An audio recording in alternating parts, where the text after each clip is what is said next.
Welcome to the Last Wrestling Podcast, because if I have a wrestling podcast, everyone else does too. Today I'm going to take a look at the 2018 WWE Elimination Chamber pay-per-view. I promise I'm going to review shows other than WWE, probably starting after WrestleMania. If there's a promotion or a specific show that you would like for me to review, please let me know about it in the comments section below. The Elimination Chamber dates back to 2010, but fighting in a cage, either for real or as a work, dates back much, much further than that. The first recorded professional wrestling cage match dates to June 25th, 1937 in Atlanta, Georgia, between two people you've almost certainly never heard of, named Jack Bloomfield and Count Pedro Rossi. Never heard of them. They fought in a ring that was surrounded by chicken wire to prevent either competitor from running away from the fight or to prevent any outside interference. And for the record, Jack Bloomfield was apparently the winner according to contemporaneous newspaper reports. Yes, once upon a time, wrestling was covered in the newspaper as if it were a legitimate sport. Cool. While the size and the materials of the cage have improved significantly over the years, the psychology behind the cage match hasn't changed much in the intervening decades. It's generally used to punish a villain and give an even playing field to a hero by eliminating outside interference and/or preventing a cowardly retreat. Alternatively, a cage may be employed when the amount of violence necessary to settle a grudge is so great that it would put the audience in unacceptable danger if there was nothing between the wrestlers and the public but air and a few elevator cables. The rules of a cage match are traditionally not that different from a normal match, winner by pinfall or submission. The only difference is that there's no need for a count-out rule, and generally there are no disqualifications. The then WWF added a rule that you could win by exiting the cage, either through the door or over the top of the cage, and both feet touching the floor to symbolize victory, thereby turning a stipulation designed to prevent running away into a contest to see who's the best at running away. Right. The rules of an Elimination Chamber match, he said, very quickly getting back on point, are also pretty simple. 2 wrestlers start the match in the ring, 4 more start in clear containment pods roughly the size of a phone booth. Originally, the clear plastic in the pods was described as unbreakable and bulletproof, but that line was dropped after somebody realized that the pods were being smashed through at least once per match. Every 5 minutes, another wrestler enters either randomly or in a pre-announced order, or in a bit of both, as we'll see later, and the match continues until all but one wrestler is eliminated. Eliminations occur by pinfall or submission in the ring. Originally, it was anywhere in the chamber, but for some reason they changed that. I don't know why. Tonight we have 2 Elimination Chamber matches. The first is for the Raw Women's Championship, and the second to determine the number 1 contender for Brock Lesnar's Universal Championship, with that title match coming at WrestleMania. We'll be right back with a recap and review of Elimination Chamber 2018 right after this message. Promotional consideration paid for by the following. Hey folks, do you ever need a little help around the house? Someone to lend a hand when the rat race catches up to you? Just can't find the staff or get good help these days? Well, I'll let you in on a secret that will solve all of your problems. Dollar Slave Club. Dollar Slave Club is what happens when 2 brothers get sick of importing their BDSM slaves from Germany and just buy the club themselves and pass the savings on to you. Now, instead of just fulfilling all your sexual desires, they offer all manners of slaves, servants, and minions to suit your every staffing need. Best of all, they're offering you their 30-day trial pack absolutely free. You choose 1 slave from their extensive catalog to try out risk-free for a month. Just use my code, "This is not a real thing, you fucking sicko," at checkout. Dollar Slave Club, because I'm never getting any real sponsors after this. And we're back, talking about Elimination Chamber 2018 from World Wrestling Entertainment. 3 hours and 22 minutes for the main show itself. I'm not going to talk about the pre-show, because pre-show nobody cares. I've also started a new rule on these review episodes. I get one mulligan. If there's one match or segment that is absolutely of no interest to me, or I presume anybody else, I get to skip it. The two exceptions to this, I should say. One, I do not get to skip the main event under any circumstances, and I don't get to skip any match that is in the name of the pay-per-view. So, no skipping a Royal Rumble match, no skipping an Elimination Chamber match. With that, the show starts off calling the Elimination Chamber the hardest detour on the road to WrestleMania. Well, here's the thing. What is the Elimination Chamber? Is it a good thing or a bad thing? Because they've been kind of inconsistent about this. Do you want to enter the Elimination Chamber and secure your road to WrestleMania? Or is it a last-ditch resort to get a title shot at Mania because you couldn't win the Royal Rumble? Or whatever other reason. Is it something you want to do, or is it something you have to do? I don't know. They need to figure that out. We do have 7 men in one of the chamber matches tonight, and my immediate thought is, how the hell are they going to do that? There's only 4 pods. But we are starting off the show with the first ever women's Elimination Chamber match. And this is where the point where I've realized the first ever women's blank match is starting to run out of steam. We've already had Money in the Bank, we've had Hell in the Cell, we've had Royal Rumble, Elimination Chamber. What's next? The first ever women's Taipei death match? I don't think so. We start with the Elimination Chamber lowering into place over the ring with what is probably one of my favorite WWE songs of all time. The Lowering the Cage song, or the Steel Cage theme, or whatever it's called. It sounds like an accelerated heartbeat. It's really ominous. It fits what a Steel Cage match, or an Elimination Chamber match, or a Hell in a Cell match should be. Ominous, scary, and dangerous. Unfortunately, the Elimination Chamber itself does not live up to that. Last year, they implemented a brand new Elimination Chamber that looks like shit. Okay. The original Elimination Chamber structure had 4 rounded pods, which looked pretty cool, had steel grating on the outside of the ring, where the ringside area would normally be, and was a domed structure composed of chain link. Well, they replaced this with a square structure with square pods and a giant WWE logo on the top of the bloody thing. It's not a dome anymore. So that when they do the overhead camera shot, you can see the big branding logo right on the top there. It looks ridiculous. And the steel grating that makes the match dangerous and makes it, scary and something that you're going to have to put your body through hell to survive is now replaced with foam padding, as are most of the edges of the structure are now covered in foam padding, meaning that taking a bump on the outside of the chamber looks extremely weak and looks a lot less dangerous than taking a bump in the ring. And what's better, it has lights. Yeah, up and down the side of the pods on the outside are now lights, and from the reflection it almost looks like they've got LED screens and LED boards on the chamber itself. They don't, but give it another year, they probably will.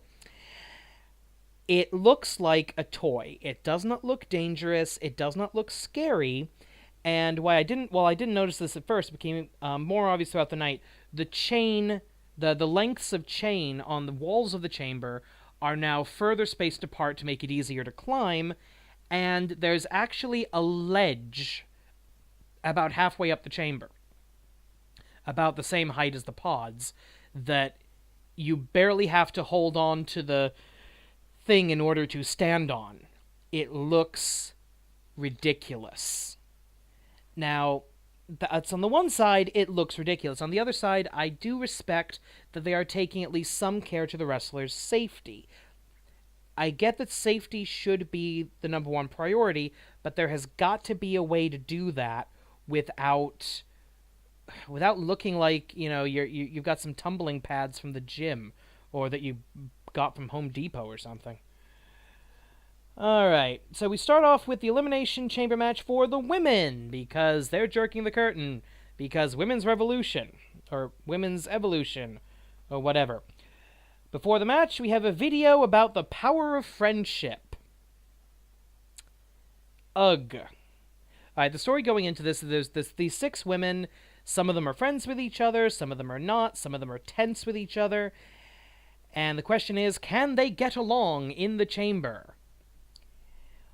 After all the talk about the women's revolution, women's evolution, give divas a chance, the primary story is still women be bitches, women have no friends. I freaking hate this. Okay, we're going to try to get through this somewhat quickly. Order of entry. In the pods, Alexa Bliss, the champion, comes out first. I would normally complain about that. I don't in this situation, because it's the chamber. Sasha Banks, Mickie James, in a really cool Wonder Woman outfit, comes out, followed by Mandy Rose, one of the Absolution girls, and the other Absolution girl, Sonya Deville, will be starting in the ring with Bayley. And I feel so sorry for Sonya Deville. Her gimmick is that she's an MMA fighter. They just signed Ronda frickin' Rousey. Your gimmick is redundant. You will probably be released soon. Alright, so, already they're stalling. There's going to be a lot of that in both Elimination Chambers. Stalling to fill the time. And I hate that. Either make the intervals shorter, make them 3 minutes or something, or just do something to get on with it. Bayley does a kind of cool Spider-Man thing up the cage, doesn't really lead to much. The padding looks horrible. You can tell that they're not hitting anything when they take the bump on there. First pod to open is Mandy Rose, because the heels always win the coin toss. This is a thing with War Games is what it started with, but anytime there's a staggered start, the heels are always going to get the advantage. The Rudos are always going to get the advantage. I shouldn't say heels, I'm not a wrestler. Bayley actually gets a Bayley chant, which is good, because they've done so much to sabotage her that it's great that she's still getting a reaction. It shows how good she is. Double team for the whole 5 minutes. Second pod opens, and it's Sasha Banks.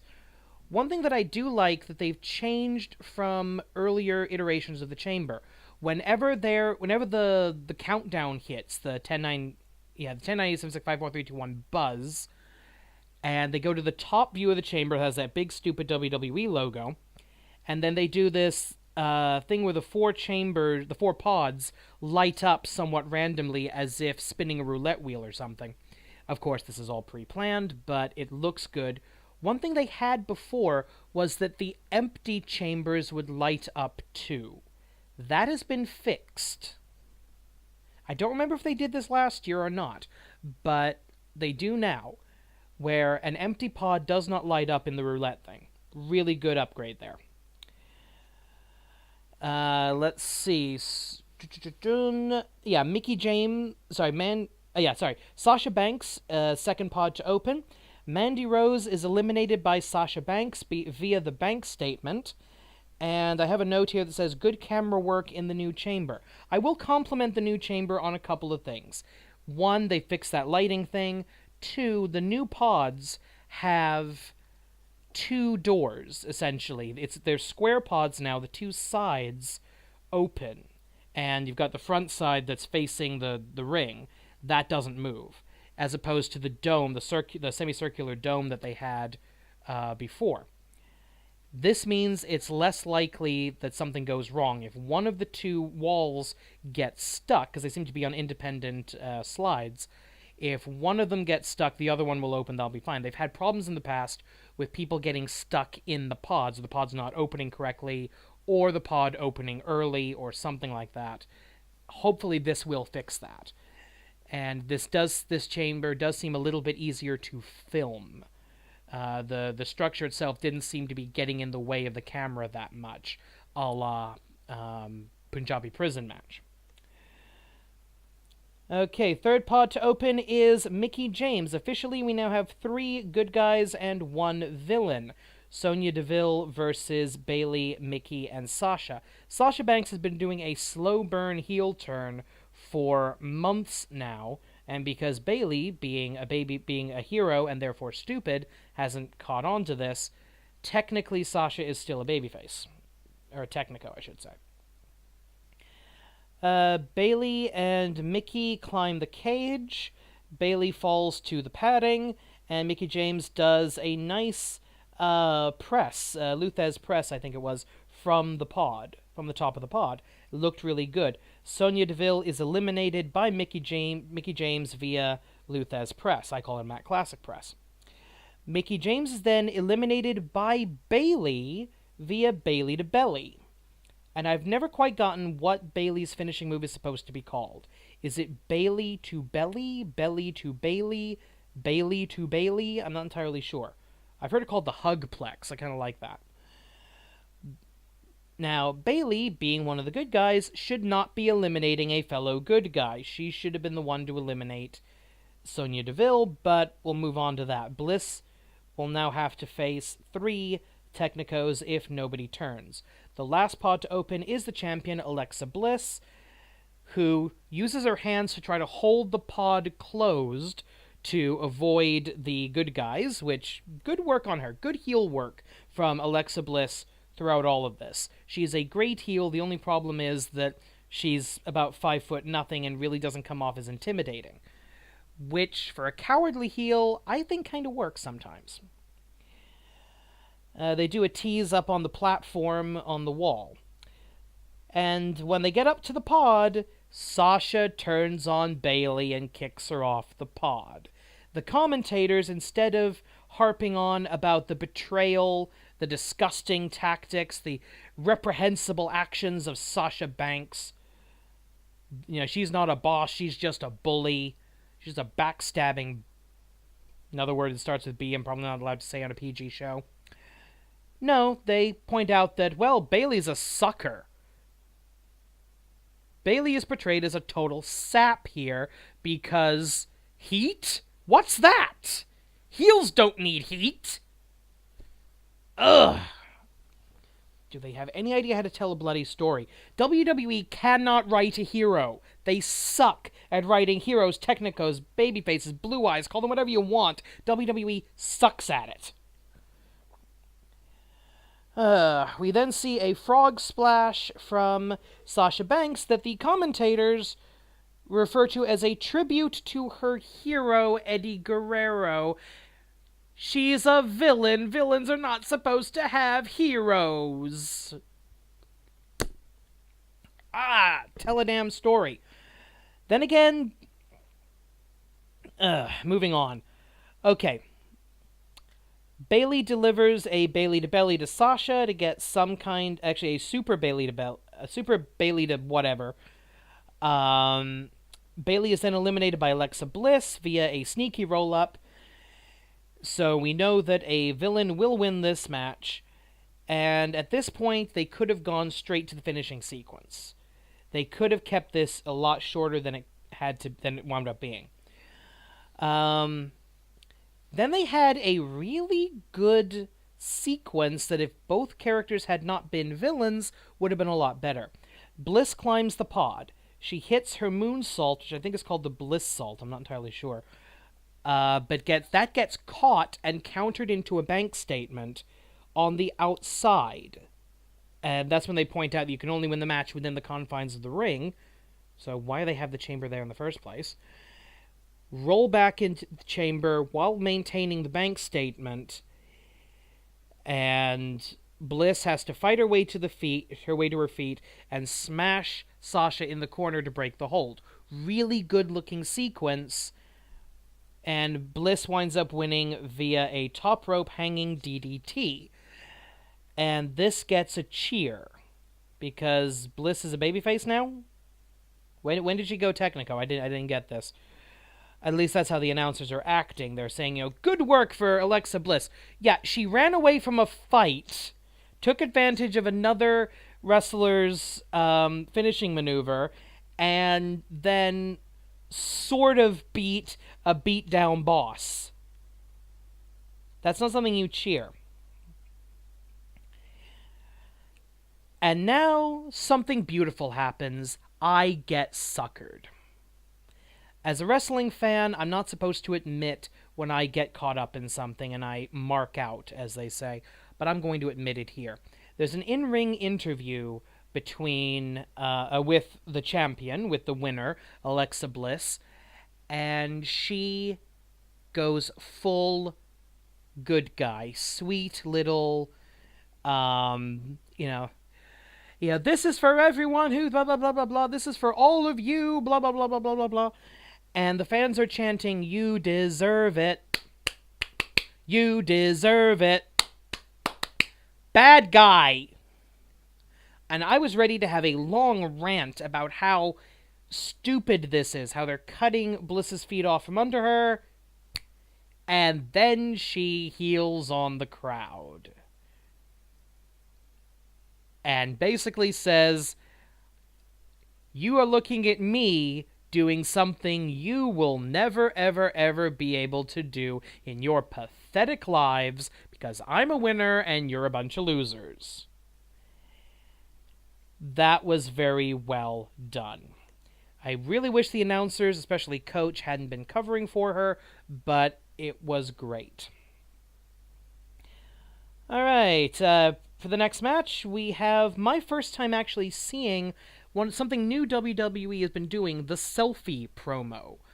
These are a promo where a promotional message where a wrestler is talking into their cell phone like they're a cell phone video, like they're taking a selfie. And this can work for some characters. But why does Braun Strowman do this? He is a monster. What did Braun Strowman sign a contract with AT&T to get his smartphone? Does Braun Strowman play Candy Crush? What? Okay, over on PW Torch, Wade Keller, who I respect a great deal when it comes to his opinions of professional wrestling, he refers to straighten the tie moments. Little things that are not a big problem, but they add up over time into a very big problem, but they're really easy to fix, like straightening your tie before you walk into a business meeting. Well, this is a straighten the tie moment. Why the hell is Braun Strowman doing a selfie video? Ridiculous. Okay, next match. The Bar versus Titus Worldwide for the Raw Tag Team Champions. No video package for this. And I will say, this is the type of match I would normally skip, because it's a title that the company doesn't care about, and this is the definition of a cooldown match. But I love Claudio, and I love Uhaa Nation, better known as Cesaro and Apollo Crews, so I'm not skipping it. Now, this is my first... Now, I don't watch Raw and SmackDown. I've got better things to do with 5 hours of my life every week. So, I'm trying to figure out what are the characters of Titus Worldwide. We've got Titus O'Neil and Apollo Crews with what's-her-name as the manager, and I feel bad for not knowing her name off the top of my head. What is their character? They're businessmen athletes? They're like Shaquille O'Neal, they're the business athletes? Or athletic businessmen? Or is it just they're in a tag team because they're both black? It's probably they're in a tag team because they're both black. One comment before I get into the match. It is weird seeing Apollo Crews, Uhaa Nation, looking so small. He is at least about he basically comes up to Titus O'Neil's shoulder, and I first saw this guy in Dragon Gate when he was the muscle monster. He was the big guy. And he is legitimately, by everybody else's standards, a monster of a man, but he comes off as, frankly, squat. As in short, squat, sort of Barney Rubble-ish in WWE. They called the Land of the Giants for very good reason. All right, the Bar jumped the bell. Some really good athleticism from Apollo Crews. He has this amazing top rope splash. He should be the one and only heavyweight that's allowed to do flying maneuvers. He's got the athleticism to do that. All other heavyweights should be barred from doing dives or anything like that, in order to give Apollo this unique attribute that only he can do. They're not going to do that, but they should. He should be the unique flying big man. The Bar retains. It was a good tag team match by WWE standards. It served its spot on the card. Good near falls throughout. I just wish there was a little more of a defined character for Titus and Apollo. Their manager, because they're the good guys, didn't play into the thing at all, which is good. The good guys should not rely on their manager to cheat for them, which is one of the reasons good guys don't usually have managers. Once again, as always, Claudio Castagnoli, as I knew him in his days in Chikara. Cesaro was the star of the show. Next match, Nia Jax versus Asuka in a non-title match. If Nia Jax wins and breaks Asuka's undefeated streak, she enters the WrestleMania title match. Yeah, we all knew who was going to win this. Before the match, we have a video from Raw, and I've heard some people complaining that you shouldn't be having Asuka doing promos because her English is terrible. No, it isn't. I've lived in Japan for about 11 years now. Asuka's English, while not fully fluent, I concede that, is fantastic by Japanese standards.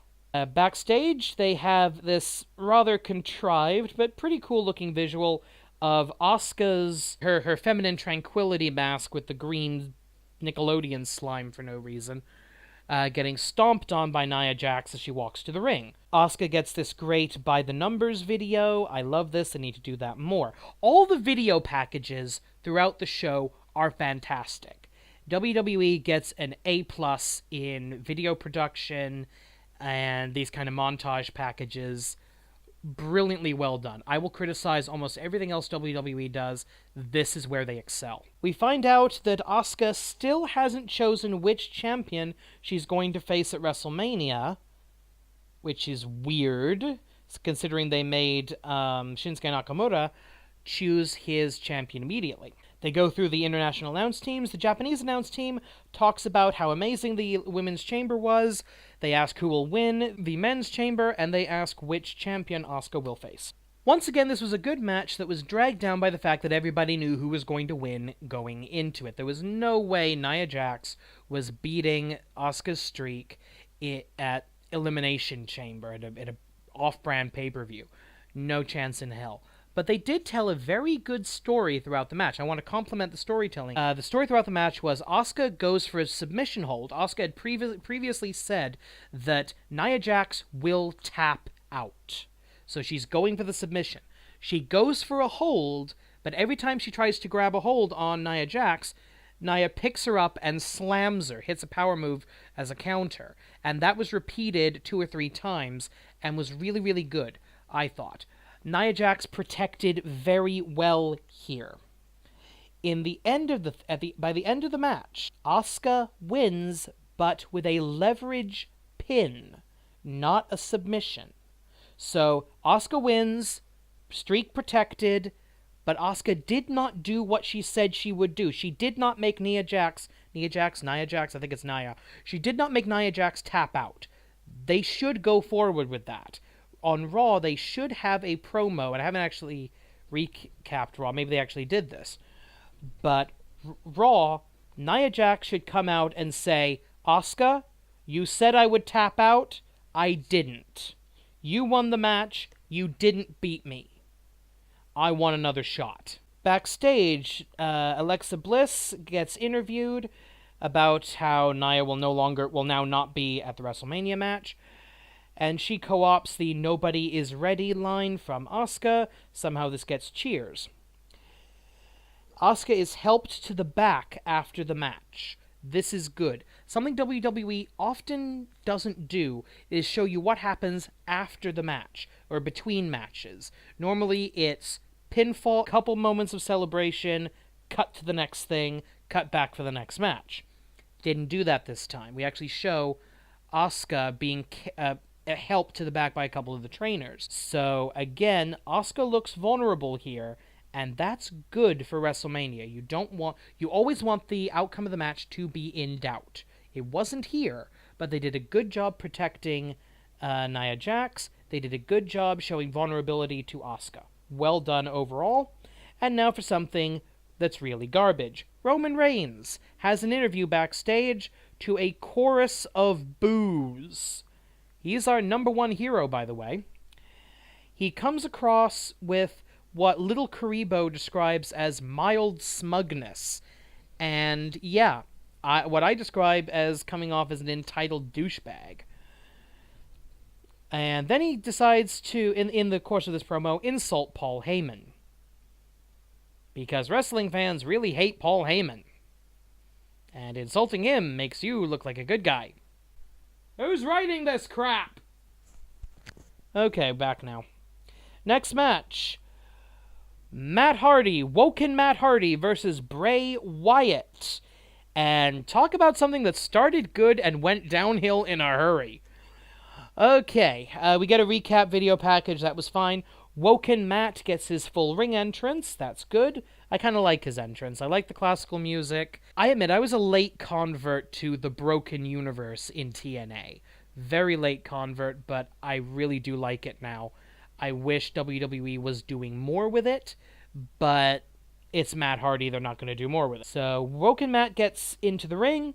Bray teleports to the ring. The lights go out when they come back. We see Bray Wyatt in the ring. He obviously had hoped to teleport in to attack Matt Hardy, but Hardy has vanished. All that's left is his ring robe. He out-teleported Bray Wyatt. Now, I like it when there's supernatural, superpowers, weirdness, fantasy elements, science fiction elements in my wrestling. I like Chikara, I like Lucha Underground, I like them for that reason, among others. We then hear over the public address system, Matt Hardy singing at Bray Wyatt. Wyatt is searching for Matt Hardy, looking, under the table, under the announce table, looking under the ring. By the way, there is an enormous amount of Gatorade under the ring. Why is that? Is that for the announcers? I don't know. Seriously, he lifts up the ring skirt. There's this tub that is just full of Gatorade. Why? Somebody please explain. Please explain that in the comments. Why Gatorade? Matt then attacks him from the crowd. It was fantastic. They get back in the ring, and all of a sudden, it goes to black. One guy, literally one voice in the crowd, manages to start a weak Brother Nero chant.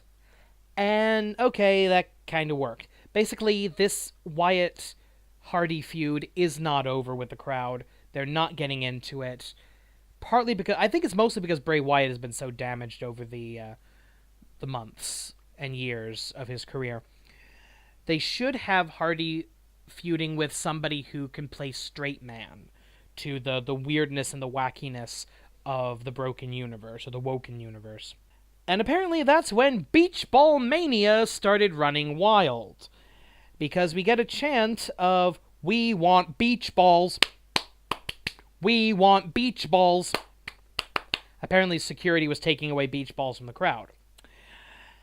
And the announcers attempt to cover for this. We are clearly not doing our jobs entertaining these people. They try to cover saying that the beach ball chants were to incite Bray Wyatt. What? Did Bray Wyatt have some sort of childhood trauma involving a beach ball? Is that how Sister Abigail died? Death by beach ball? Okay, I get you're trying to cover. You probably got told in your ear that you have to cover for this crap. Come up with something better. Anyway, Matt Hardy wins via Twist of Fate. Awesome start. Lost the crowd pretty quickly. Hopefully this feud is either over or will be blown off with something interesting at WrestleMania. Next. Well, not a match, but a segment. It's the Ronda Rousey contract signing. Okay, here's how every single contract signing goes in WWE and in pretty much every wrestling organization. There's a table in the ring with a clipboard that occasionally even has paper on it, and the authority figure and the two combatants come out, and they're supposed to just sign the contract for the match, and that's it. What always happens is that somebody attacks somebody else, usually somebody goes through the table, or the authority figure gets punched in the face. Now, this time we only have one wrestler who's signing a contract. It's not a contract for a match, it's a contract for employment, and that is Rowdy Ronda Rousey. So, why are there 4 microphones on the table? Oh, that's right, because we need to get Hunter and Stephanie in on this. Anyway, another good video package to start us off, because on the off chance someone doesn't know who Ronda Rousey is, it's a good intro, minus her losses and horrible, immature reaction to those losses. Now, as Kurt Angle comes out to officiate this, I'm thinking, we all know this is not going to go as planned. It's a contract signing. My money originally was on her ending up on SmackDown, that she would come out and say that she'd already signed with Daniel Bryan or something. That didn't wind up happening. Triple H and Stephanie McMahon Helmsley come out for basically no reason. Well, there's no reason for Hunter to be there. Stephanie is officially the commissioner of Raw, so that makes sense. Why is Hunter there? Which Hunter is this? Is this Earth 1 Triple H or Earth 2 Triple H? Is this the WWE greatest villain of all time Triple H? Or is this the NXT father of us all Triple H? I don't know! Well, judging from the way he's acting, it's NXT Triple H. Now, he does make a comment about how in WWE we scour the globe looking for the elite. That was not... I don't believe that was a reference to Kenny Omega and the Young Bucks. In fact, I'm pretty damn certain that it wasn't. Okay, Triple H tries to talk. He gets the what chance. I fucking hate what chance. I love Stone Cold Steve Austin, but he should be ashamed that his biggest contribution, his biggest legacy in WWE, one of his biggest legacies, is the frickin' what chant. Grr. And then Ronda Rousey comes out to an 80s pop song. I think it was Smells Like Teen Spirit. I'm not entirely sure. But this was apparently... this was a real song. This is a common song. And I can't sing it. I would try to sing it, but I don't hate you people that much. And I'm thinking, wait a minute, they spent money on this? They actually paid to license a song for Ronda Rousey. Wow. Now, there's been a bit of a question mark on whether or not she was going to be a good guy or a bad guy, but as soon as she gets on the microphone, she talks about how coming to WWE was her childhood dream. Instant good guy. Good guys are the ones who are fulfilling their dreams. At which point, there's a sign that we see for a grand total of 2 seconds, straight at the hard camera. They got the main camera shot of the ring. Directly behind the ring, someone holds up a sign that says, Lousy Rousey. Coincidentally, we don't get a hard camera shot for the next several minutes until that guy's probably tackled by security. WWE may talk about how they love freedom of speech, but if you put up a sign they don't like, that's getting taken away from you. I'm going to say something that a lot of people are not going to like.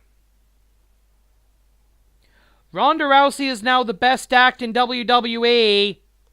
She is now their #1 star. How do I know this? Because she talks like a human being. She She talked normal.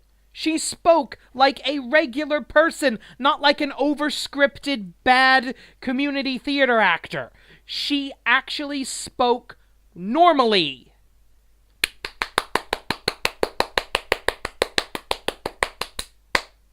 Woo! That was fantastic. Then, to cement her good guy status, Triple H points out that she didn't ask for anything special. No special perks, no automatic title match. Meaning that her match at WrestleMania, and they did confirm she will compete at WrestleMania, will be in a non-title match. So all of my fantasy booking on how to do this is now officially out the window. While she's talking on the microphone, talking about, yeah, I don't want to be treated any differently than any of the other women in the locker room, in the background, and this is more complex than WWE usually gets, we see Triple H and Kurt Angle having words with each other. Angle brings up WrestleMania 31, or he says 21, but he corrects to 31, and then rats out Triple H. Because at WrestleMania 31, Ronda Rousey got into the ring, damn near, basically hip-tossed Triple H, damn near broke Stephanie's arm, and had this really cool moment with The Rock. That was 3 years ago. Angle, basically tired of being talked down to by Hunter and Stephanie, I feel, looks into this and basically says, hey, didn't I hear you saying, what was it, 3 years in the making, now we own the bitch? And I think he gets cut off before he completely says the word bitch. Angle rats out Stephanie saying that Ronda was a has-been, which is kind of playing into reality. She took her first loss and her second loss so badly in UFC that it pretty much killed her career and a lot of her role model for girls momentum here. But as soon as she says that, as soon as they confirm that Stephanie called Ronda a has-been, BMF. Bad motherfucker.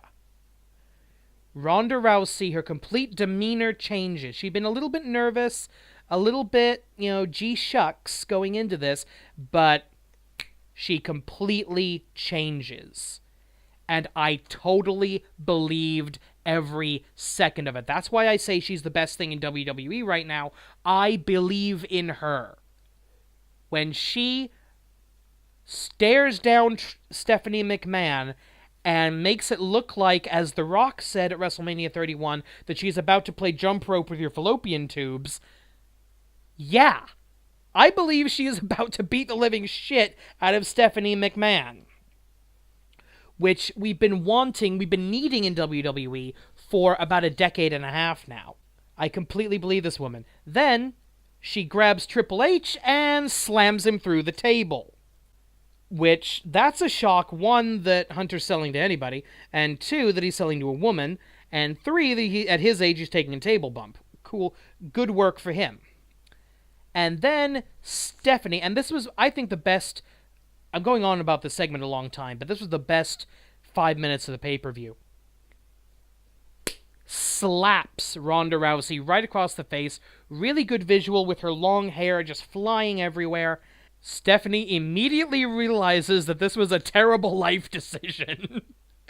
Ronda looks like she's about to twist her neck off of her head. Twist her head off of her shoulders.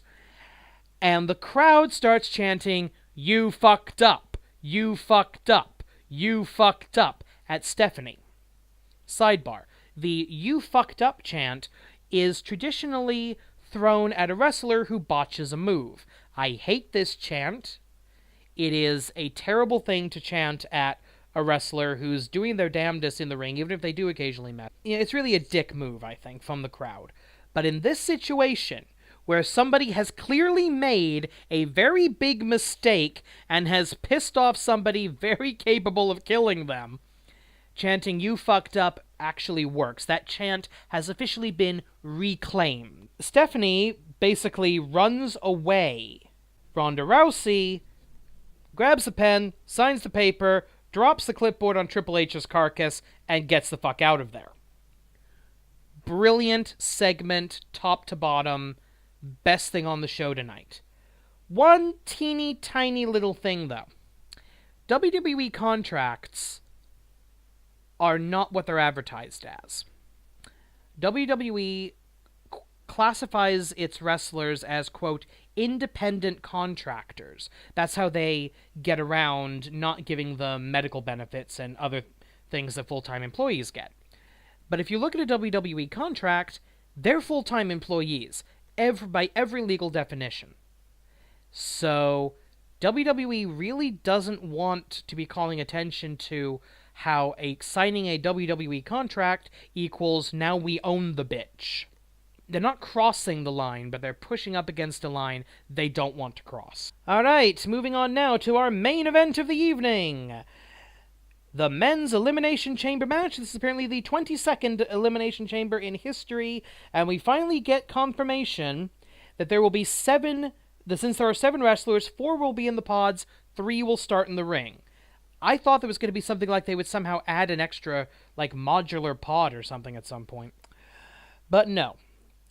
Starting in the pods are Elias Sampson. Yes, he does still have his last name. That's going to be a thing with me. I'm going to remind people that these people have last names. Braun Strowman, John Cena, and Roman Reigns, Booze and Silence. No, seriously, Roman Reigns comes out to get into the final pod. Loud chorus of boos, followed by silence from the crowd. In other words, WWE killed the crowd mic. Starting in the ring will be Seth Rollins, Finn Balor, and The Miz. At the time the entrances started, there was about an hour left in the show. Approximately 15 minutes of entrances. 15 minutes of people people coming out and getting in the pod. They did. Elias Sampson got the full, shitty folks, evil folk singer routine. He's supposed to be a bad guy, but he has this "Who Wants to Walk with Elias" thing going for him. That's pure babyface. That's pure good guy. Ugh. And that just cuts the legs out from under Elias Sampson, because he's supposed to be a bad guy, but his entire gimmick, entire presentation is designed to get the people to cheer for him. I mean, he can turn the crowd against him, but it's not going to be as good. It's still, the crowd's going along with it. The crowd's going along with the act. Oh, by the way, Finn Balor is human and blue in this match. But you know what? Kind of looks good on him. Suck it, Batista. Starting off with 3 in the ring, The Miz tries to form an alliance. Nobody agrees with it. First pod to open is John Cena. We have a rematch from the Gauntlet match on Raw the previous week between Cena and Rollins. By the way, Seth Rollins, his finishing maneuver is called the Ripcord, which is basically Okada's Rainmaker into a knee strike instead of a clothesline. That's the thing that Michael Cole always calls the knee. It's called the Ripcord, at least in the video game. But now it's apparently called the Revolution Knee. That's stupid. John Cena gets a double orgasm on his masturbation fist drop. Goes for a double Alcoholics Anonymous to Finn and Seth, but Finn manages to slip off the shoulders. And there's a nice double suplex spot. Second pod opens, Roman Reigns. Boos. And then they had the worst spot of the entire show. The Miz is standing in the middle of the ring with all 4 men on their knees at compass points to the Miz, and he's gesturing to the crowd, "Who do you want me to kick? Do you want me to kick him? Do you want me to kick him? Do you want me to kick him? Do you want me to kick him? Oh, what the heck? I'll just kick all of them."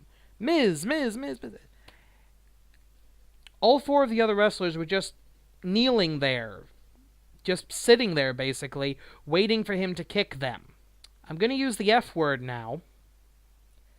It looked fake as shit. There's also another comment from the commentary team. "A lot of people believe this has been the most evenly matched Elimination Chamber ever." Bullshit! Everybody knows who's winning this thing. I didn't mention that yet. Everybody knows who's winning. This is not an interesting match. Nobody should care about this match. Third pod opens. It's Braun Strowman. He gets some really cool power offense. That was nice. In fact, Braun Strowman was the story of this match. Braun Strowman eliminated everybody except Roman Reigns. Eliminates them, and he eliminated them all the same way. power slam. Eliminated The Miz, power slam. Fourth and final pod opens. Elias Samson steps out. He had won a match previously that got him to be that allowed him to be the last pod open. Call back to way at the beginning of this podcast. And something that I like, they actually skipped the, which one will open sequence. They did this with the women as well. They skipped the which one will open roulette sequence with the last pod, because obviously that's the only pod to open. Cool. 4-on-1 against Braun Strowman. Strowman is winning this. Roman Reigns and Seth Rollins call for a 4-on-1 shield bomb, the shield triple power bomb, with 4 guys doing it to Braun Strowman, and this gets a near fall. Braun Strowman kicks out of a quadruple powerbomb, kicks out of an AA at 1, kicks out of a spear. Nothing on the curb stomp, blackout, whatever they're calling it now, from Seth Rollins. He does sell a Finn Balor double foot stomp on the outside, but he can't be pinned out there. Braun Strowman is not going to win this match, but he is being protected much in the same way that Nia Jax was. He was the monster. They should have had him win this. I'm going to say right now, this was a chance to abort the Roman Reigns babyface push, because he's not a babyface.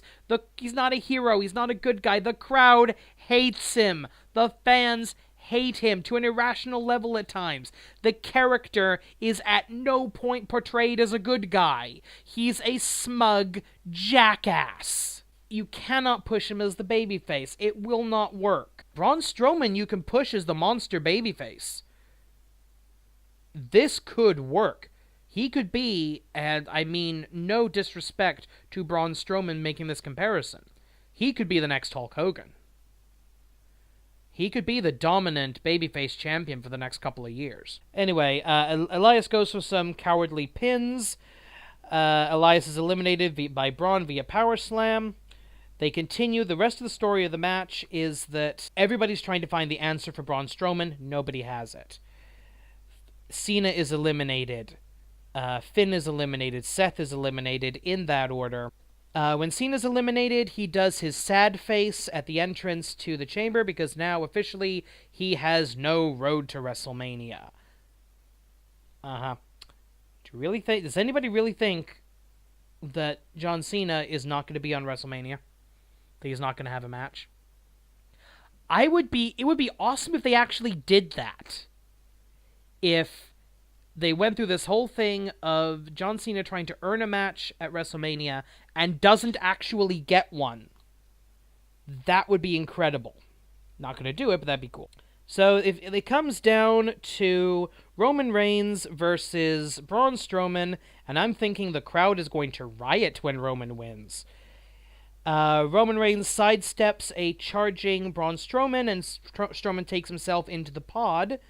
This is about the time on my other screen I noticed that Chikara has announced an Infinite Gauntlet match for I believe, first week of May. That's good. There's actually good wrestling in the world. The booing is just tangible now. They are booing everything Reigns does. They're cheering even a tease of a power slam. But too late. Multiple Superman punches, spear for the pin and the win, and the booing goes right back into silence because they cut the crowd mic again. Reigns gets a power slam from Braun Strowman after the match, and the crowd starts chanting, "One more time! One more time! We don't like this guy! We want you to hurt him! One more time!" Okay, they didn't go into that much detail, but one more time chant. And Braun Strowman does as he is asked. Good guy! He listens to the fans. So double power slam on Roman Reigns. The third time, he gets power slammed into the side of the pod. And the fans are loving this because WWE can't write worth shit. Your hero is getting decimated, just manhandled by Braun Strowman. And the crowd is loving this. I honestly don't know what they thought was going to happen here. Was this supposed to build sympathy on Roman?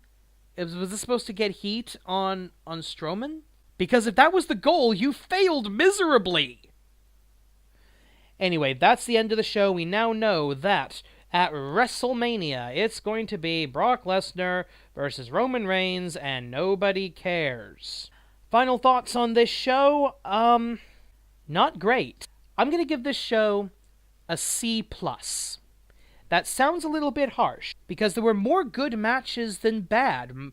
There were only 5 matches on the show, and 3 of them were either good or great. The problem is that not all matches are built equally, and the 2 Elimination Chamber matches were pretty bad. With the Women's Chamber, they were still figuring out how to do an Elimination Chamber match. You know, the first is always the worst, so I give them credit, and the next one will be better, but the fact that they made it the, women don't have friends thing, no, I'm sorry, I can't endorse that. The men's Elimination Chamber, we all knew who was going to win, and they didn't take the opportunity to capitalize on Braun Strowman, so I can't endorse that either. I know Roman Reigns at Mania is inevitable, but it doesn't mean we have to like it. The rest of the matches, tag team title match was good. Asuka, Nia Jax was very, very, very good, even though we knew who was going to win. Matt Hardy and Bray Wyatt was okay. It started off great and fell off a cliff. Ronda Rousey contract signing, that was the best thing WWE's done in half a decade. And if she can maintain that reality, if she can maintain that believability, she's going to make millions of dollars off of this. And WWE is going to make millions of dollars off of her. We would later find out that they are going to go with Triple H and Stephanie versus Ronda Rousey and Kurt Angle at WrestleMania. I'm actually kind of looking forward to that. But until then, that will probably be the next WWE pay-per-view that I review, because I'm not doing Fastlane. See you at WrestleMania. Thanks for watching. Witty sign off.